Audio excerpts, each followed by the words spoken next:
Hi, welcome to 100 Stories Deep. My name is Lisa McKinley, and today I am going to be reading Never Cut A Hawthorn by Joanne Harris.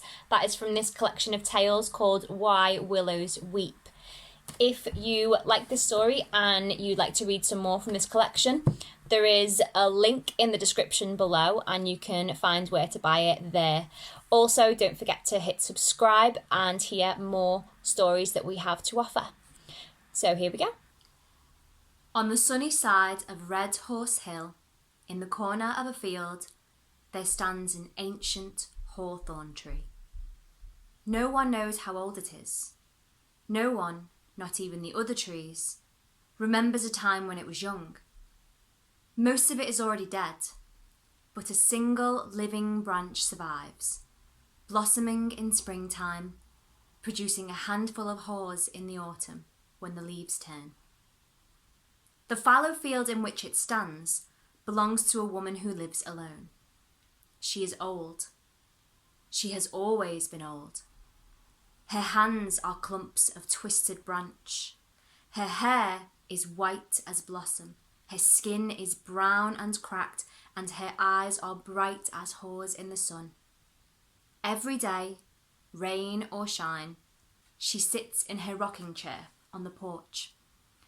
And sometimes she sings, and sometimes she sews, and sometimes she seems to fall asleep, although anyone watching closely would see that her eyes are never quite shut and are always fixed on the hawthorn tree that stands in the corner of the field.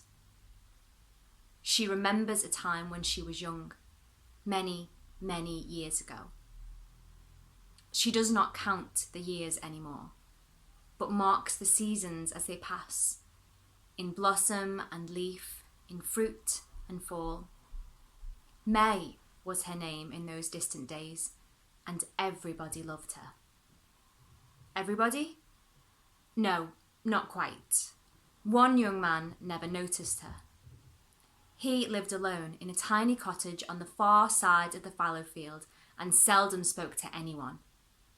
Folk called him Thorn for his surliness and avoided him whenever they could. And the girl, being stubborn, being female, had set her heart on that young man. But the more she pursued him, the less he cared, and the less he seemed to notice her. Now, the hawthorn tree that stood in Thorn's field had a reputation. Folk claimed it had brought both ill and good luck. It was said that the fairies haunted it, that its flowers should never enter the house, that to fall asleep in its shadow could send a person staring mad. But most of all, the fairy tree was said to be the heart's tree, a tree for lovers and for love. This was what brought May to the field, on May Eve at midnight, to pick a handful of hawthorn blooms and make them into a May Day crown, so that Thorn would know her love at last and smile at her in the morning. But in the morning, the young man was as distant and surly as ever. Summer came, and the hawthorn tree lost its bloom and burst into leaf, and still May longed for him to look at her, just once, and smile. And so she crept back to the fairy tree on Midsummer's Eve at midnight, and cut a swatch of thorny stems and made herself a green May ball to hang outside her window and hope that her love would see it and know. But on Midsummer's Day, the young man remained as silent and thorny as ever. And so May went to Crazy Nan, who lived at the edge of the forest and who was mad, and who spoke with the fairies and slept under hedges and would know what to do. Crazy Nan listened to her and smiled a little smile to herself. She said, "You want his heart? Then go to the fairy tree at Samhain on the night when all the dead are awake and cut yourself a nice big piece out of the living heart of the tree. Make it into a charm, my girl, to wear around your pretty neck. After that, he'll belong to you." May did as Old Nan said, and crept back home on All Hallows Eve with a piece of the green heart of the tree in her apron pocket. And in the morning she went running to the cottage across the field, certain that this time she would find her love waiting. But when May arrived at the cottage door, no one answered.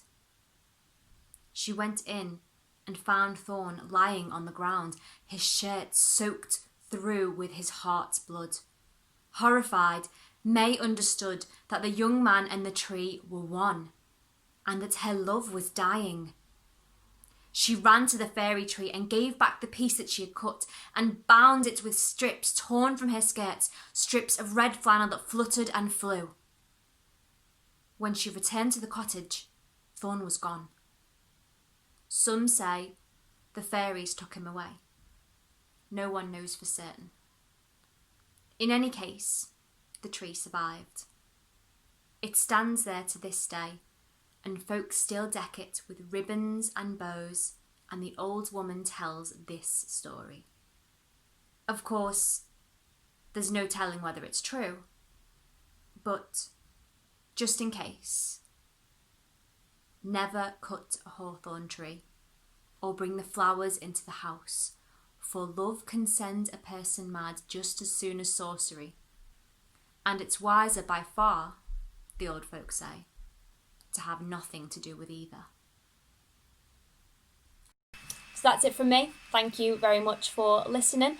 I'm going to leave you with one thought, which you can discuss in the comments below if you wish, and that is, do you think that Crazy Nan knew what would happen if May followed her advice?